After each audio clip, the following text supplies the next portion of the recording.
This recipe came about when I moved from Southern California to Northern California. We had a farewell party, and two of the guests coming from Los Angeles, they got lost. And I didn't think they were coming. And since we were moving in 2 days, all the food from the party went home with the guests. So the party was supposed to go till 5. They showed up at like 10 to 5, and there was no more food because everybody had left. And so I quickly whipped this recipe together, and it since has become one of my favorites. It's called the Rustic Fruit Tart. So here I'm using a food processor. This is the Breville Sous Chef. It's my favorite because I always say get the biggest and best you can afford, and this is the most powerful and best one I've ever used. But there's other good food processors too, the RoboCoupe, the Cuisinart, but I feel like the bigger the better when it comes to equipment, even if you're just one person. Remember, you can always do a smaller recipe in a bigger piece of equipment. You can't do a big recipe in a smaller. So we are using the S blade. It comes with many blades, but the most common blade, at least for desserts, is the S blade. So pre-measured, I have my rolled oats. I always use gluten-free, and I also have my cinnamon and my vanilla bean powder. Vanilla bean powder is different than vanilla powder, which is white and processed with dextrose, and it's just not healthy. This is just the pure vanilla bean. It's just more cost effective than actually using a vanilla bean for every single recipe. You can get that many places, Amazon, local spicery, and you could even omit it. It's fine. I mean, sometimes I do, but I would rather have no vanilla than use extract. Also, extract is liquid and it affects the consistency of some of these desserts. So what I'm going to do is I'm just going to whir this around in the food processor until it becomes kind of like a breadcrumb consistency. Now you could say, well, why can't I use oat flour? You certainly could. I like things to have a little bit of a toothsome texture, to be a little bit less processed. Also, oat flour is merely oats that have been ground into a flour. So why not just do it yourself in your high-powered blender and save a few pennies? So then I'm going to add my dates. I tend to use the Deglet Noor dates because I use so many, and this is the most cost-effective I found, especially at Costco if you have them. This is $5.99 for 2.5 pounds. That's about $2.39 a pound. Costco also sells medjool dates, but these are much more expensive. 1.5 pounds is $12. And so I will be using some medjool dates. If you're going to eat a date as a dessert or snack, then of course I recommend the medjool. Actually, I recommend the bari the most. Those are even more expensive. But for the recipe purposes, I don't think it makes much difference. And I actually prefer the Deglet Noor because they tend to be a little bit drier, and the medjools sometimes make my crusts a little bit too wet. So I've already measured these dates out in advance, and I'm placing them in my food processor with the oats. And this could take about a minute or two because what I'm looking for is for a ball to form, for the food processor to slow down. That's why I love doing hands-on cooking the most. When possible, I go to a place called Rancho La Puerta where you can join me if you want to learn hands-on cooking. And I'm going to be going to the Stanford Inn to teach it, because then I can tell you to feel it, to what it's supposed to feel like. So this is basically a technique where you take either a grain or a nut plus a date to make some kind of a crust. When you think about a pie crust in the traditional world, it's flour. Usually it's pretty much always white flour. It's either margarine or butter or lard.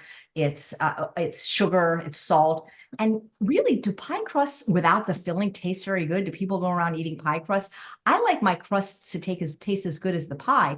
And this crust actually tastes like a snickerdoodle cookie. So if you didn't like the filling, you could just eat these as giant snickerdoodles. So when it's done, what we're going to do is to take our baking mat. I love to use these permanent silicone baking mats because as wonderful as parchment paper is, it's really not environmentally friendly because you can only use it once. Yes, this will eventually discolor a bit, but this is fantastic. What I like about it more than the traditional Silpat or silicone mat is it has firm sides, so it stays stable. So what I'm going to do is I'm going to take this and just dump it on my mat for now. And I'm going to show you what to do in just a second. You can take something like this and make a fluted pie tart, and it would be very beautiful. But one thing I've learned is a lot of people say they don't want dessert, but then when it's an individual dessert, they all of a sudden want it. There's something really nice about having individual desserts that are plated for you that you don't have to cut, and it makes it a lot easier. So what you can do if you were using the pie pan is you press it out. But what I like to do is I generally do 4 with this size recipe. You can do 6 and they would be smaller. If you want it to be this size, it would be 4. And, you could be perfect if you want. You can get a measuring cup or a food scale. I'm not interested in perfection. I've lived my life by the motto that done is more profitable than perfect. So I'm going to do is just roll these in a little ball. And so then what I'm going to do is I'm just going to press them down to make a circle. And again, if you're somebody that wants them absolutely perfect, there are molds that you can get to make them absolutely perfect. But it's called a rustic fruit tart because I actually like the irregularity. I like it to look homemade. But if you are a person that wants it to be, more like a French pastry and perfect, then you want to get yourself a miniature fluted tart and do it that way. And then it will be perfect. But again, once I get the berries in here, you're going to see any kind of crusts that maybe didn't come out perfect. It's going to be covered by the berries. So and I keep turning it over to get the stickiness to not stick. So I'm just trying to make like a big pancake and spread it out. The bigger I spread it out, the more surface area I have to fill it. And by the way, we're going to be filling this with berries. We're going to use raspberries and blueberries because they're so beautiful. So after you get them pressed out, you want to build the lip. And this is a fun thing to get kids involved in because, they can't cut themselves. They could be really fun. And cooking is a fun thing because, if you do make a mistake, you get to eat your mistake. And my motto, which was the motto of my culinary school, is it's not what you can make, it's what you can fix. And some of my best recipes have come from mistakes. There's very few things you can't fix in cooking. I would say if you put too much salt, that could be hard to fix, but I don't eat any salt, so that doesn't happen. I don't say don't eat any salt. I don't cook with salt. What I'm kind of doing is I'm just kind of pushing the middle to get that nice little kind of bird's nest in there. And obviously too much hot pepper, those kind of things are hard to fix without making another whole batch to dilute it. But so many other things, can be fixed. And some of the best recipes actually have come from mistakes. If you remember that Reese's peanut butter commercial, you got chocolate on my peanut butter. You got peanut butter on my chocolate. Well, that's why I love hands-on cooking because we have the chance to be creative and create recipes together when we do that. But there's unfortunately no culinary schools where I live now. So I got to go to Mexico and other places in order to do my passion, which is to teach cooking. So there we've got some nice little circles, and then we got 2 more to do. And so what we're going to do is we're going to macerate berries. Now, again, you can serve this like this, but by cooking it just for that 5 minutes, it gives it a nice little firmness and dryness that I actually prefer, unless you're going to eat it right now.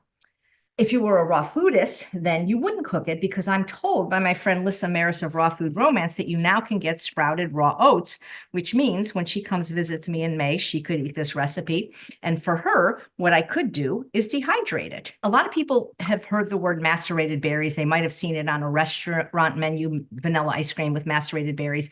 So they think it has sugar. Well, in general, berries are macerated in a simple syrup with sugar, but the word macerate literally just means to soften. And so you can macerate in anything. We're going to take our berries. Here I have raspberries and blueberries, and I'm going to macerate them in 1 to 2 tablespoons of any liquid. I mean, people that drink alcohol might macerate them in alcohol. You can even use water to macerate. You could use a little unsweetened fruit juice like orange juice or really any flavor, apple juice. What I like to macerate in is balsamic vinegar, a good quality reduced balsamic vinegar, not the regular kind at the salad bar. It's very sour with 6% acidity. I like to use brands like California Balsamic, which is 6% acidity. There's no sugar in it. It's reduced, meaning it's cooked and cooked and cooked, so it's thick and syrupy. And the reason I'm macerating is because when things are macerated, what happens, these berries get soft and they get almost like a cooked texture.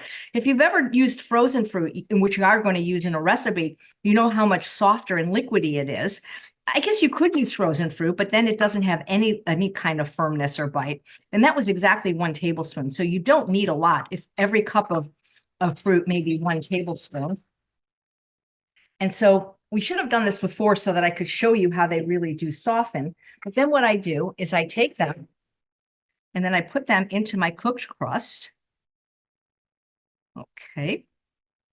Oh, this is so good. I don't use a fork. I just pick it up and eat it. And probably my favorite flavor is strawberry, but I've used peaches in here. I have used mango. I've even used, when I haven't had any fresh berries, canned, drained, unsweetened pineapple. And then we always want to take a piece of mint, pretty mint for a garnish. And you can really have this ready in no time. And I'm telling you, this is such an elegant, and it's an absolutely delicious dessert. This would probably cost like, I don't know, $7.99 in a restaurant. But I'll tell you, people love this recipe, even if they are still eating sugar, because it's just basically fruit. You could eat this for breakfast, because think about it. A lot of people eat fruit and oats for breakfast. Well, hello, wouldn't you rather have that? So there we have one of my very favorite recipes in the book, Rustic Fruit Tart.